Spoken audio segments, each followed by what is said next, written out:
anishu. Awa ko beto godi. Awa ka wa. Aba ka wa amena horongara de Paris jabi ne afayal na video keme flage ga jabi. Al na keme flage foi. Na arasa neni abi neni. Na kuma nyuma me foi. Na afa ne na afa be neni. Na aba ne na aba be neni. Na nyuma me foi. Avec elle désormais kon. Ay horongara de Paris wele kana. Akana ni lame Criella. Ay Criella wele kana. La psychopathe. Atoko eretse ka foka ba. Criella kala sa video la. Ma kono de ka belame ka soroka a pempera kun. Kona ma dabla keta dabla I kana dabla genetique na anga sama fola hara ni se kana domi iba jo amba jo ni ma dabla I tama basi antama nono ima fo kika farian ibi tade do ete mogoro tado itado ki bama wolo fo ni tura do tala ibi soroka do ko ja ko ne kele man fari ne kele kati mangele ne kele te se kula awo amenga na ote kele banga ine iba blada be blade adam ne wa iba dabla te victime yake ande iya adam ne iba dabla ni adabla be dabla ni continue na be continue ni te fe ki clota na me iba jo ni ma jo anti toy nye video damne ka soro horongara de Paris ndona ka video kono wakati mi parce que aka téléphone tellement nga jil maka gwal téléphone mbani no wala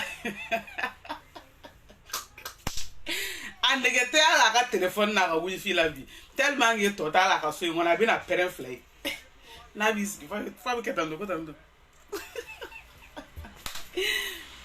horongara de Paris bina exploser a shiso kono tellement que hen bala a orange le no a be ni ka parent mais ma fo yala ite ka funu ni a ibe bali muna dore ibe exploser so ngona ke dusuka si bi parent sabaike ibe soro ga yi ndona horongara de Paris kono Criella ka video kono ha sora be ka fo ko jara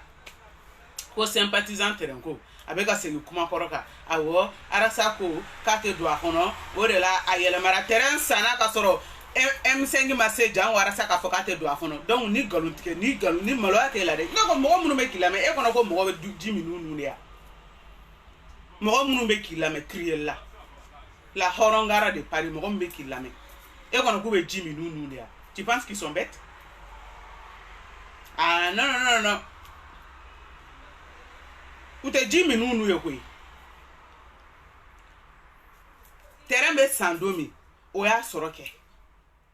oya soro M5 madame ne terrain tarake mo to wala ka soro M5 madame ne donc oko comme jarabe ko nyana bo parce que be jara la me ire ni mana 3000 le kumbe be jara la me be ba ko cheka kuma basigle do akolo ka gri avec a mifo galon tsekele tala ni era ni ba ko ni inosa ko ntse galon tikala ko nte video ko nunu nyado parce que al ne mi me video ke ni sincérité ni tien ni ala taille na jara mo mi odo na maja mo mi odo ngana vie soro ngana jem soro ne mo ko foshitala mente galunda mo kola ya rabbi ne galo mi nda mo mi na ka kuma mi fo ala ka galo segin yerema mais ni mo bora ka galonta ka da arasala ka da mo kola ala ka galonta ka segima amango ya mugude abe segin yerema yi suno ne nata me galonta ka muna ça va me rapporter quoi qui ja mogo ya ngana ja mogo yere ka nyere ke victime ya e mungera ni mi ngai bo asimedi donc mogo e jara iname ibaro ka foko le monsieur est sincère e mna boke be mfo jara ma jara shumo sa nyene maya jara yibunya horon la ka kuma da e koro suno na fabela ni kuma la ne rega wakeme bala e milliard dunya e bina mu wakeme ko fo ite malu nene ne be me juru don kana kan yere fagadi c'est der war ko kuma nene be yere pendu de parce que ne tse ka bo ko ne be wake me ko kuma fo sa nani be ka mo ka wardu sa nani be ka wardu che kama sa nani mo be ka hinila kama sa nani mo be ki to bato akama so na yekum se ka flair yekum se ka flair donc o ko o ye jara ka kuma ye n tɛ taa ye yɔrɔ jan parce que bɛɛ ye jara lamɛn an bɛ bɔ yen a nana arasa la n donna parce que appelu donna ne ka fɛn kɔrɔ de toute façon ne tɛ se ka nin ka vidéo bɛɛ lamɛn parce que n y'a fɔ aw ɲɛna n ko brouillon de don a b'a don yan fɛ a b'a bɔ yan fɛ taa fan ni nafa foyi t'a la parce que a tɛ se ka kuma basigi a yɛrɛ basigilen tɛ jango kuma basigilen ne y'o de f'i ye n k'i CDR lama de tun bɛ k'i sutura i bɔlen CDR kɔnɔ bɛɛ b'i ka cacophonie n'i ka kɔrɔ ni kilebi bɛɛ b'a bɔra ɲɔgɔn na yan aya an b'a pɛnpɛrɛ mɔgɔw kun bɛɛ b'a dayɛlɛ yan k'a ye i ka nkalon jugutigɛw n'i ka ŋanamu ŋanamu ni i ɲɛ jukɔrɔla tɔntɔnnen ninnu i bɛ ɲini ka sa i bɛna bɛɛ ye a ye mun fɔ ko wɛ ne nana bɛn ni yɔrɔ min ye tuguni ko arasa de y'olu bila k'olu ka video kɛ mɔgɔ kan ko arasa de ye denmisɛnninw activer ko ka bila ale la ko k'ale ni a ka cɛba kelen neni ko ka olu activer ko k'olu neni ne ko e tɛ miiri mun na de ne filɛ ka video k'i kan n'a sɔrɔ arasa de ne bila ko bɔ i ka video kelen kɛ ninnu kan i k'u jaabi tile kelen yarabi alahu ne ye fɛn fɛn ɲini fɛ n ye fɛn fɛn ɲini diɲɛ ani lahara i kana nɔgɔya n ye a ma deli ka kɛ a ma kɛ a ma fɔ ni arasa tun bɛ la ça veut dire que duwawu de t'i kɔ sinon mɔgɔ b'a sigi cogo di k'e dicté ko taa karisa neni taa karisa fa neni taa ba neni taa nin fɔ karisa ma e b'o kɛ parce que duwawu de t'i kɔ e yɛrɛ kan ka i sujulu bi arasa ye parce que a su ka fisa e ɲɛnama ye e tila ka bɔ k'e b'o neni e sɔnna ka mɔgɔw fa neni ka mɔgɔw ba neni ka diɲɛ ko bɛɛ ta k'o da mɔgɔw kan ko o y'o fɛ e donc n'a kun ko k'i k'i to 10e étage la k'i yɛrɛ faga i kun bɛ yɛlɛ sanfɛ k'i tu k'i yɛrɛ faga k'i kangari han n'a kun ko k'i k'i fili kan ka k'i kangari i kun b'o kɛ yɔrɔ ni ye mun da dɔn baliya kuma i musokɔrɔba si jɛ wa a mana wuli don o don k'ale bɛ san 40 na ni ne ni man kɔrɔ ni arasa a bɛ bali ne la o tuma aw ɲɛ t'a ɲɛda la depuis diɲɛ ka di depuis ne ye nin ye CDR la don min nin ko k'ale ye denmisɛnnin de k'ale ko bientôt 40 ans a mɛnna nin bientôt 40 ans la bientôt 40 ans na an bɛ 40 ans na bi halisa a bɛ k'a fɔ ko 40 ans 40 ans nin bɛ 46 ans bɔ nin ka kɔrɔ ni arasa ye donc i musokɔrɔba i bɛ n'i sigi dadɔnbaliya kumaw la an dala mun na arasa de b'a sigi k'a fɔ k'e ka taa mɔgɔw fa n'u ba neni e ka mɔgɔw somɔgɔw la gosi k'e ka don mɔgɔw ka vie privée la k'o halaki e bɛ don o la k'o kɛ ni arasa ko k'i k'i yɛrɛ faga i b'i yɛrɛ faga munna arasa m'a fɔ ne ɲɛna ko ne ka kɛ munna arasa m'a fɔ ne ɲɛna a ka mɔgɔ ma se ma a ka ciden ma se ma a ka lasana ma se ma a ka buw ma se ma u ka message ma se ma pourquoi parce que i tɛ ko kalama de i tɛ ko dɔn sinon hali ni ye diɲɛ sigi k'a di Bamakɔ ma u tɛ ne wele ko bɔ i ka mɔgɔ neni parce que u b'a dɔn ko ne kunkolo bɛ n kan da la min ka di ne ye ne b'o de kɛ donc arrête n'i ye nin kɛ i t'i kɔ n'i ɲɛ de dɔn i ka intérêt de kun don e ma deli ka fɔ i ka diɲɛ kɔnɔ n'i ka intérêt tɛ e bɛ fɛn saba de fɛ diɲɛ kɔnɔ fɛn saba i ka diɲɛ dugukolo in ka fɛn saba de ka di ye crielle la o de ka di ye crielle la i yɛrɛ siɲɛ saba n y'o de fɔ n ko ne ye fɛn fila ye la diɲɛ kɔnɔ n'o m'e bɔ Facebook in kan i su de bɛ bɔ Facebook kan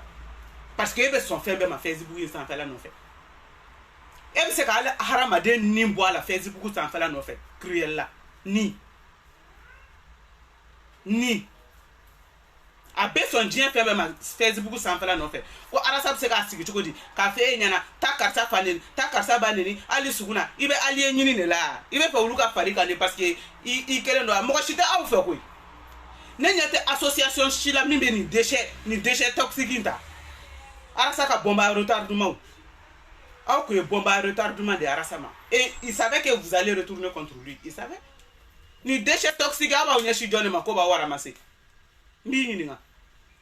i bɛ allié ɲini de la ka fari yɛrɛ kan i ye minnu fa n'u ba neni k'u b'u danbe la k'u b'u kɛwale la k'u b'u somɔgɔw la k'u lagosi k'u kɛ fɛn bɛɛ ye ka du ka vie privée kɔrɔ ka du ka vie intime kɔrɔ k'i bɛna fɔ bi ko e cira de ko k'e bilo la musokɔrɔba san 40 ni kɔ e bɛ ci de non mais c'est quoi ça i tɛ maloya e tɛ maloya ka nin fɔ den naani tigiw u den saba yɛrɛ n t'a dɔn hali e den fitinin n'i ko k'a ka téléphone minɛ bi k'a ka mɔgɔw fa n'u ba neni a b'a fɔ bah non attendez non mais je peux pas mun de bi o b'o fɔ e ye kuma min k'e bɛ taa baga mɔgɔw ma k'u fa n'u ba neni fa de tun b'i la nin ye mun nkalontigɛ ye a wulila tuguni k'a ka PDG ko k'o tɛ tiɲɛ ne y'a fɔ n ko n'aw ma taa ni nin dɔɔnin dɔɔnin n k'a bɛ fini bila yan n'i taalen bɛ PDG négocier k'i sigi i senkuru n'i bolo kan k'a ka hinɛ i la k'i to yen i somɔgɔw n'i cɛ n'i ka furu ni fɛnw kama k'a kana bɔ nin ye i t'o fɔ sinon nin kuma in ça passe pas nin ma don mɔgɔ si tulo la dɛ Ni t'as le PDG délit. Parce qu'il va se refaire un mourir et à tes vidéos fait. Au fond, un mourir avec Maloya. Parce que nous chamambe nous. Maraka nous chamambe ou Maloya. Kodo obe so somoro nous généraux nous couille kodo la manu obe Maloya. Donc ni quelqu'un qui dit gosi. Kono bora que ebe Facebook bla na bora ni ma Facebook bla mo obe tike la de. Mo tike le ndu la ka koro. Et ma ibe ka kuma fo be ka seba seba doro la mytho menteuse galontique là hein ou be kunyeti inyeto la de ni PDG bora dongo de ibe malo ka temoka donc ito dabla ni ex sera ka capable ka PDG ko inventer ka no do mo kuna jagala ko to e ko arasibati ko ebe faka arasa de la wasa alors que ole ki ka combat que honnêtement en to be ka ke honnêteté kono to komi en to be ka ke horea kono to komi en to be ka ke ni la diria kono to komi ole ki ka combat kete to ko ni jamuni fenge ibita galon ibita ko mo ka mobile so ngam ka mobile sa ka kla ka ni sigi o kalabanchi ala ke me faka rasa sangoro ta de ni ba rasa sangoro ta ni galodi ateta rosi ni ba rasa sangoro ta ni kalabanchi de ateta rosi ni ba rasa sangoro ta ni tachien de ateta rosi parce que ni te mo ke fe kui qui m'arrasa fait qu'on y met mon ticket là dit mon va donc à faut que Jaco tu étais capable de tout galon ticket pour avoir tout ce que tu veux ni te arrasa quoi parce que ali ko qui veut galon ticket arrasa et to la teso arrasa et ma dire que galon ticket ka ere vente faut la ta galon ticket mna qui va arrasa jamoro yi ni mu kalabanchi ya kuma ite maloya aboro la ko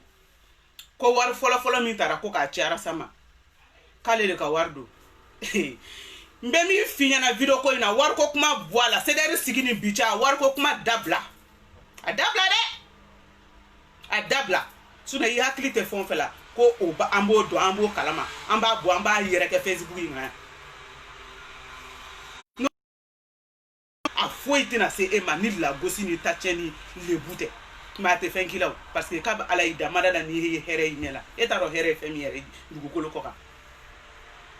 ke près de warcho e techien ke près de mo wele ka tu arasa ko ke près de arasa ta ko ka bo mo to tula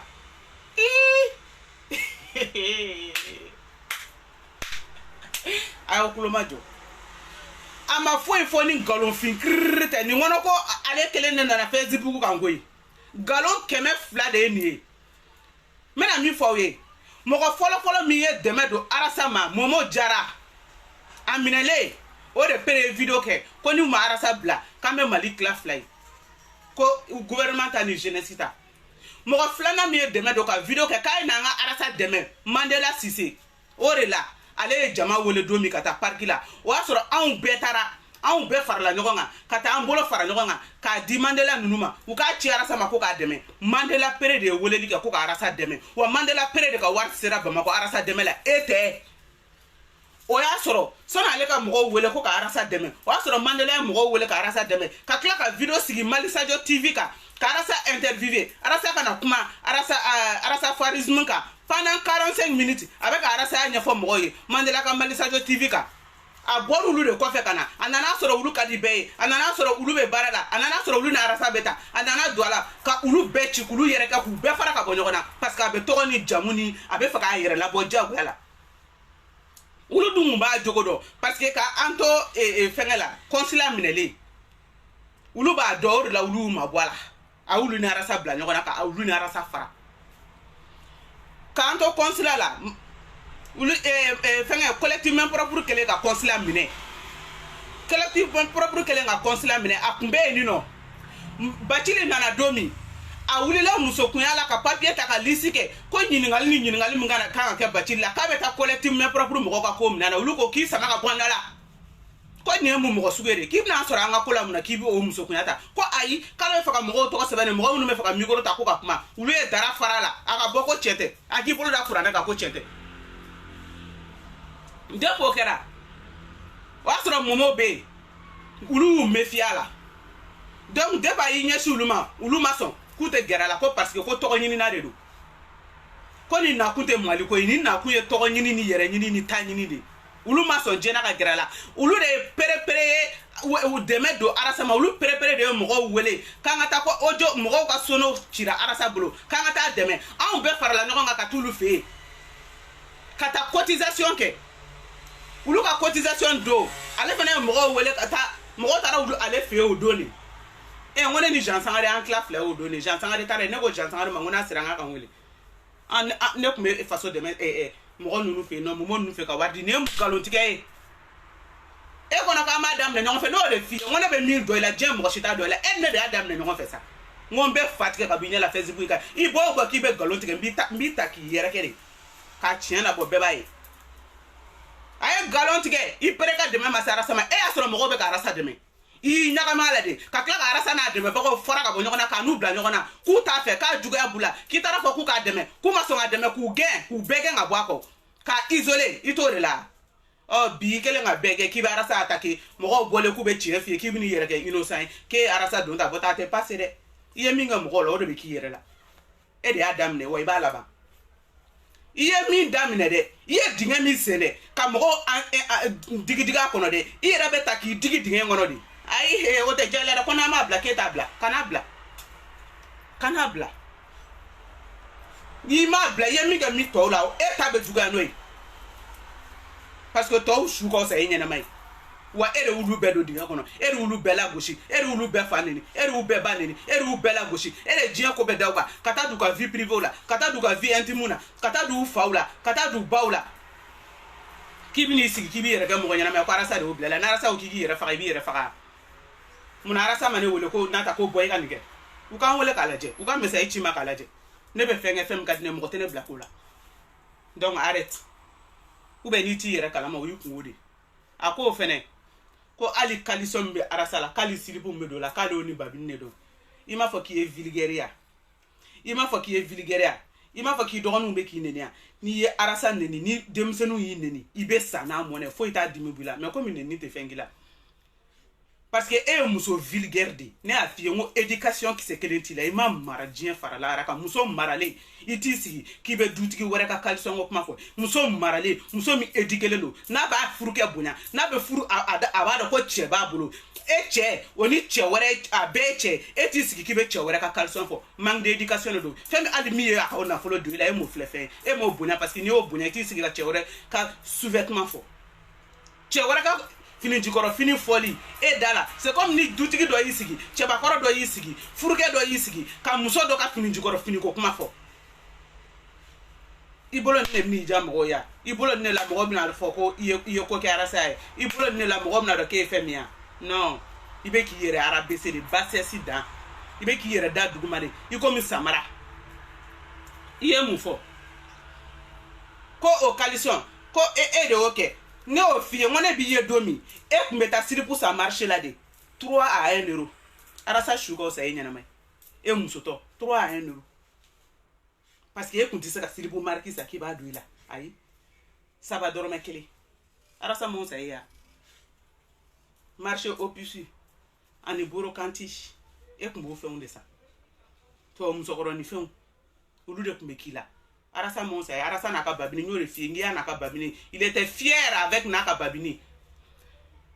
aya disi gosi naka babini wabina na il changer ala na on arasa toro li jama biko kana to ki yere ka tuko dola mogo biko al na arasa e débarder do mogo arasa wole dien fambe arasa jama bi no fe mogo biko e de baka mogo représenter débat ni fini suku doni dabla kani keta mogo arasa toro fo arasa e rebeka fa be digala de fa be digala fa te mogo jate tukuni abeka ka fait changer mogo jumen be ko e arasa do ko ali kuma de la ka teme inache ko arasa e fini suku do kima message chama ki player ka fini do dala ko abeka fini sugu munudo abeka fen sugu munudo ka no loke ka te follow arasa nyo ko tukuni ko bibi na jama ba ko mogo mungu yera bonya ba no fe mogo koroba ba no fe aka image sugu do yira la o mai oh ni arasa aka image fale o fena digiri la o fena yi so amperewa e jaibe bombi éclater ka so ngono no de fi te ka funu ba fo ko tension be mo na ibe pere ani mo te ba kalama ikele so ngono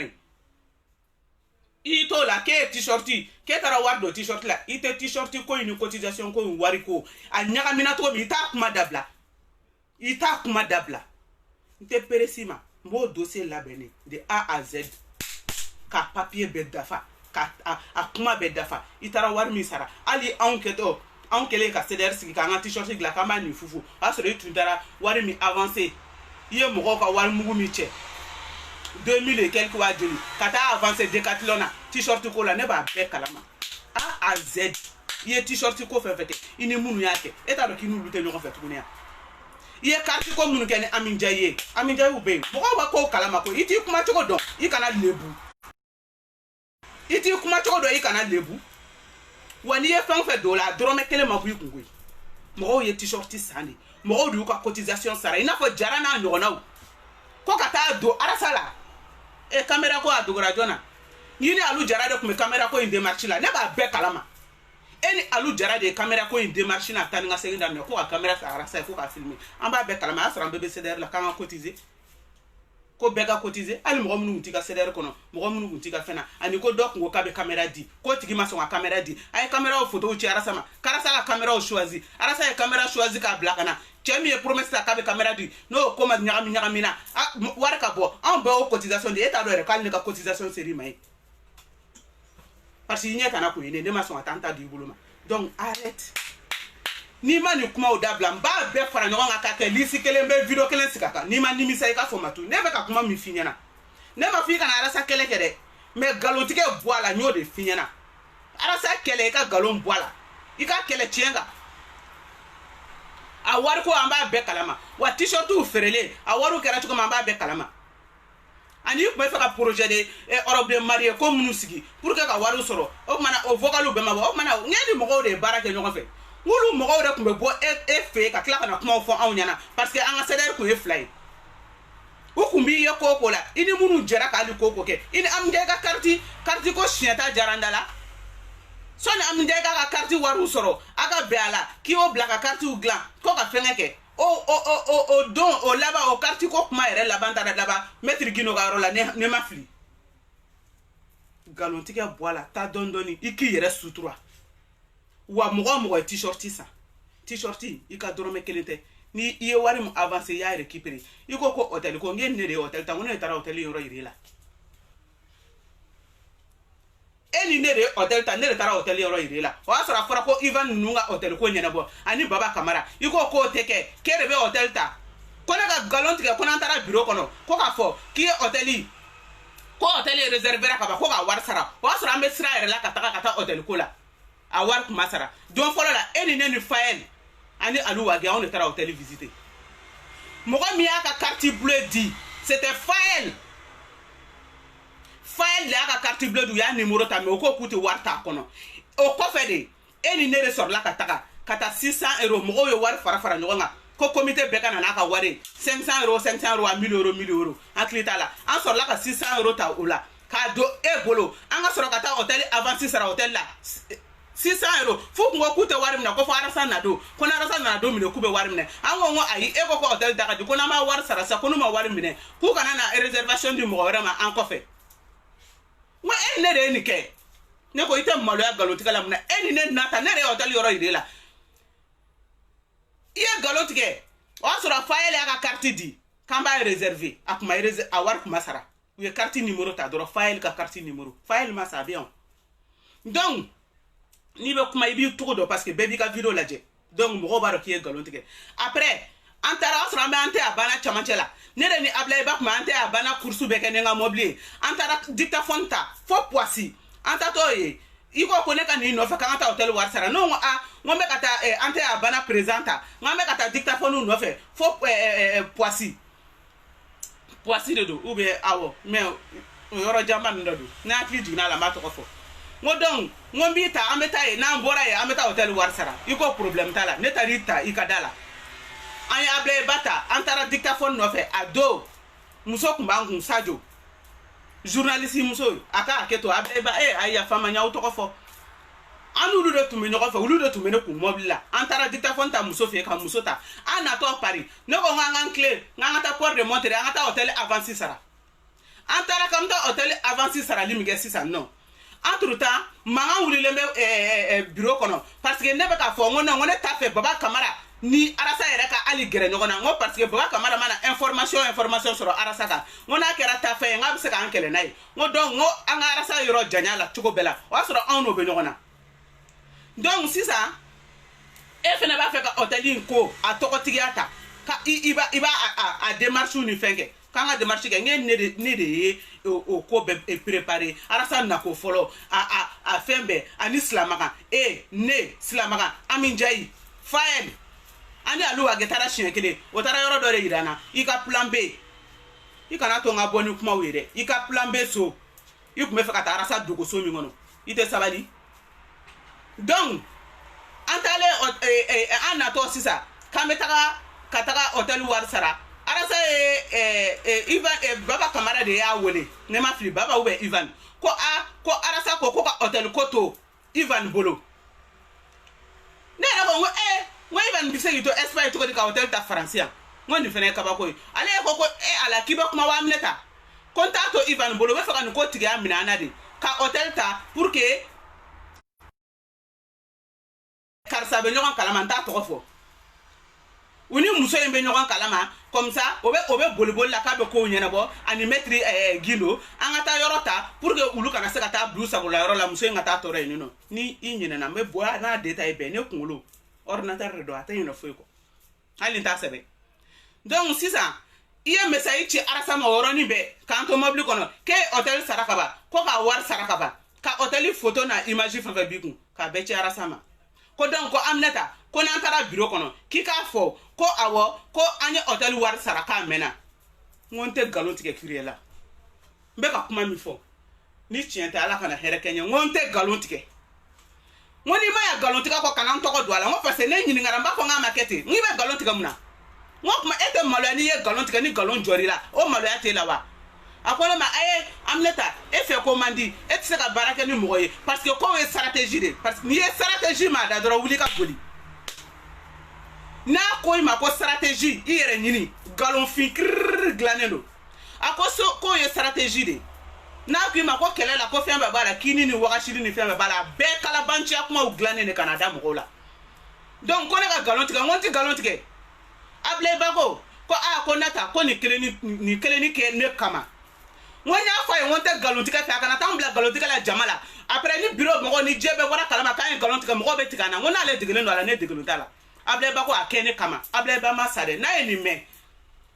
mɛn ni nin bɔra ko tiɲɛ tɛ n b'a ɲini Ablaye Ba fɛ Ala ni kira la k'a n'a somɔgɔ ni diɲɛ bila n'a ma bɔ k'a sereya Ala yɛrɛ bɛ tigɛ a la n ko n tɛ don nkalon tigɛ la mɔgɔ fɛ donc sisan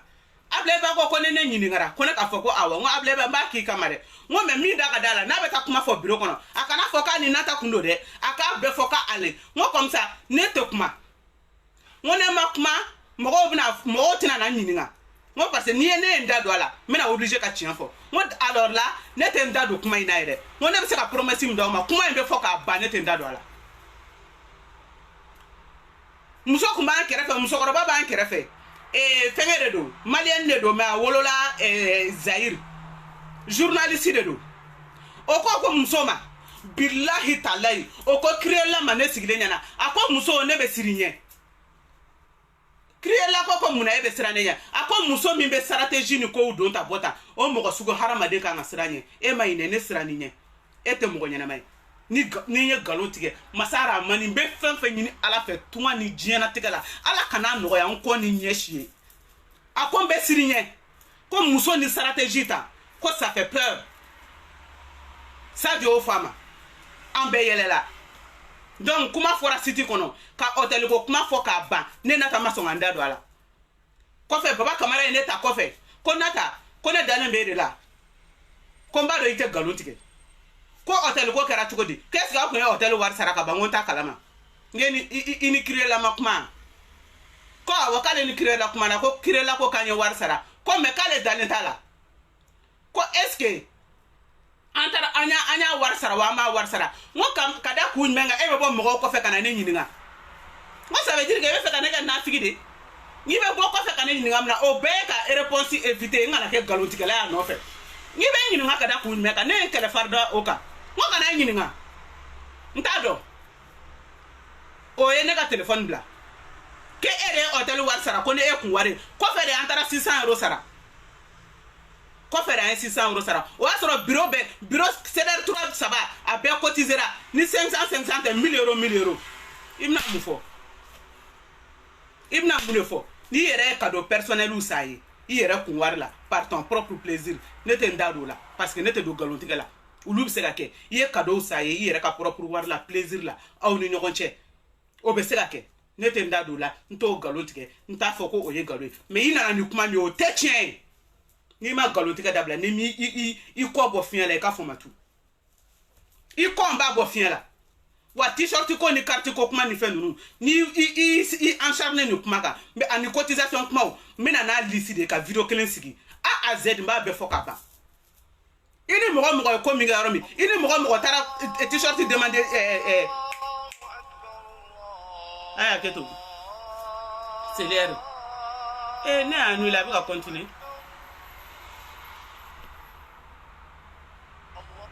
voilà aya kɛ to i ni mɔgɔ mɔgɔ taara ka taa ko ko kɛ a ko la i n'u faralen u bɛ na n'u ta fɔ ne nata ye mɔgɔ min ye ne tɛ mɔgɔ kɛlɛ ten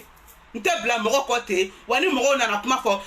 anw ni karisa tun bɛ jɛ la an ye nin kɛ tan an ye nin kɛ tan an ye nin kɛ tan n t'i minɛ a ma wa n tɛ bɔ k'a fɔ wa n t'i wele k'a fɔ wa n t'i kɛlɛ mais a bɛ n kunkolo kɔnɔ a dafalen bɛ n kunkolo kɔnɔ mais n tɛ bɔ n'a ye i fara ɲɔgɔn kan parce que ne t'i ɲɔgɔn ye mɔgɔ hayibali ala ye fɛn min haramu diɲɛ kɔnɔ o ye hayibali de ye ne bɛ nin kalama depuis 2017 ko a bɛɛ bɛ n kunkolo kɔnɔ mais ma bɔ n'a si ye tile kelen m'i kɛlɛ n'a ye ma taa armu ɲini k'i kɛlɛ ma armu ɲini ka bili kɔ fɛn ma f'i ɲɛna dɛ i bɛ arasa kɛlɛ dɛ mais i k'a kɛlɛ tiɲɛ kan o de fɔr'i ɲɛna o de la ne bɛ n da don i da la sinon bilahi ne bɛ fɛn o fɛn kalama i la ne nata n bɛ sa n'a ye n bɛ sa n'a ye fɔ n kaburu kɔnɔ mɔgɔ t'a mɛn n ye mɔgɔ t'a baro kɛ wa n tɛ bɔ n'i ye fo ka dugukolo meleke mais i fara ɲɔgɔn kan parce que i bɛ k'a fɔ k'i bɛ arasa kɛ cogo min n'i ko k'i bɛ arasa kɛ ten ni ne ko ko n b'i kɛ ten bilahi i tɛ foyi sɔrɔ hali ni wulu tɛ jɛ tuguni réseaux sociaux in sanfɛ ne de y'a f'i ye hali ni wulu bilahi taala i n'a tɛ jɛ réseaux sociaux in kan n'i ma sabali dɛ n'i bɛ kuma galon bɔ a la parce que n y'a f'i ye n à partir de maintenant tant que i bɛ galon tigɛ ne b'i lamɛn de début jusqu'à la fin n'i ye galon tigɛ n bɛna n b'i lamaloya mɔgɔw ɲɛna wa n'i ko ko ne nata ye kuma min fɔ ko tiɲɛ tɛ n b'i ɲini faransi yɔrɔ yɔrɔ n b'i ta k'i sigi i b'i bolo da kuranɛ kan i b'i kali n bɛ n kali ko kɛra témoin minnu ɲɛna n'u bɛ se k'a témoin u bɛ na sabali koyi a bɛɛ galon n'a sɔrɔ i ye cadeau k'a ye i yɛrɛ ka plaisir la i yɛrɛ kun wari la o bɛ yen mais mɔgɔw ka t-shirt wari u ye t-shirt arasa kunkolo de b'a kan arasa image de kun b'a kan u y'a san arasa de kama mɔgɔw ka cotisation wari u y'a di arasa de kama i n'a fɔ sympathisant wari dira arasa kama i ma jara bɔlen k'u y'u ka wari di arasa de kama ko donc ko k'u ka wari segin u ma donc n'a kun dira e kama k'e de y'a kɛ arasa ye mɔgɔ si kun tɛ ɲininka a la wa i kun tɛ réclamer donc e tɛ se ka reproche kɛ arasa la ni fɛn ye fɛn min t'i ta ye i ta tɛ i ka dɔrɔmɛ kelen t'a la wa i paiement cotisation ci arasa ma i ye galon jugu tigɛ mɔgɔ fɔlɔfɔlɔ minnu ye cotisation kɛ k'a di arasa ma mandelaw de don wa olu pere de ka wari taara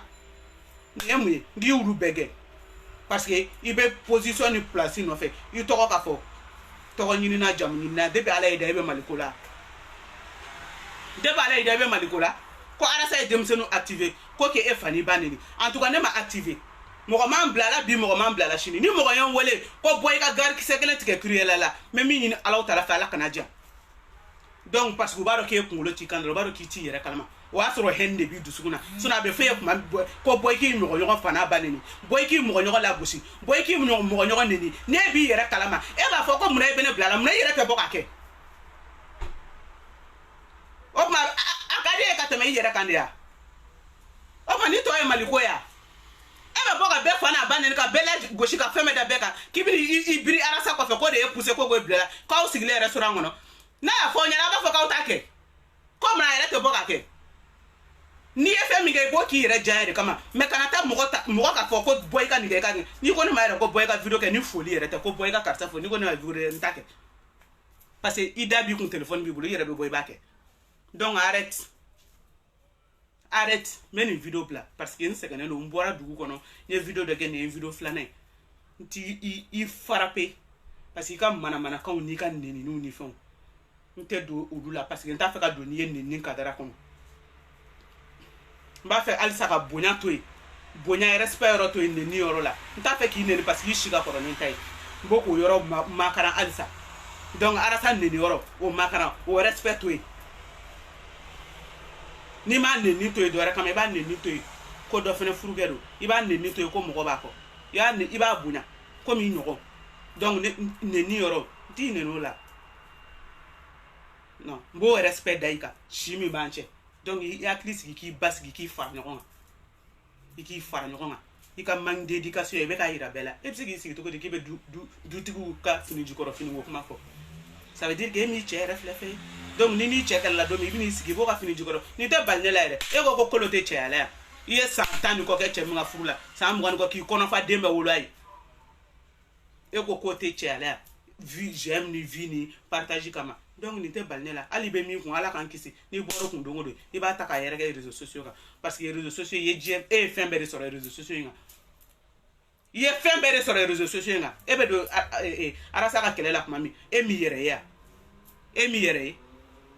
n'i ye arasa ni babini sɔrɔ i ye arasa ni babini ni fierté de sɔrɔ mais arasa su a su a senna samara ka fisa e ye o de la i bɔra ka taa baga mɔgɔw ma k'u fa n'u ba neni k'a y'i ci ko k'i bila la maintenant k'i b'i dogo a kɔfɛ k'i bɛ taa allié ɲini n'olu tugura e kɔ ou bien ni e ni mɔgɔ ye jɛ kɛ e ye mɔgɔ waraka k'a lebu k'a ta tiɲɛ n'o fɛn fɛn jɛra e fɛ e tɛ dɛ olu de dan ka den wololenw ye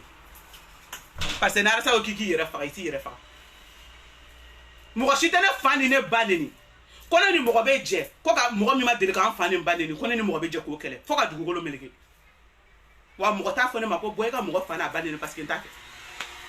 ne bɔra min kama n bɔra n ka plaisir de kama mɔgɔ m'an bila la wa ne bɛ kuma n bɛ n tɔ to parce que n'i ye fɛn dɔ dama tɛmɛ limite de bɛ kuma la limite de bɛ fɛnw na parce que n'i tɛmɛn'o kan a bɛ kɛ injure publique n'a dun kɛra injure publique plainte bɛ se ka don i kama donc i kuma cogo dɔn i kana don injure publique kɔnɔ parce que n'i sigi réseau kan ka hadamaden neni i bɛ to ni fini jukɔrɔ kulusi ko in na i bɛna don neni kɔnɔ n'i dun donna neni kɔnɔ i bɛ don injure publique kɔnɔ c'est poursuivable n kɔni b'o f'i ɲɛna donc n'i bɛ poursuivi ne tɛ poursuivi donc neni yɔrɔ ne tɛ don ye allez a k'an bɛn merci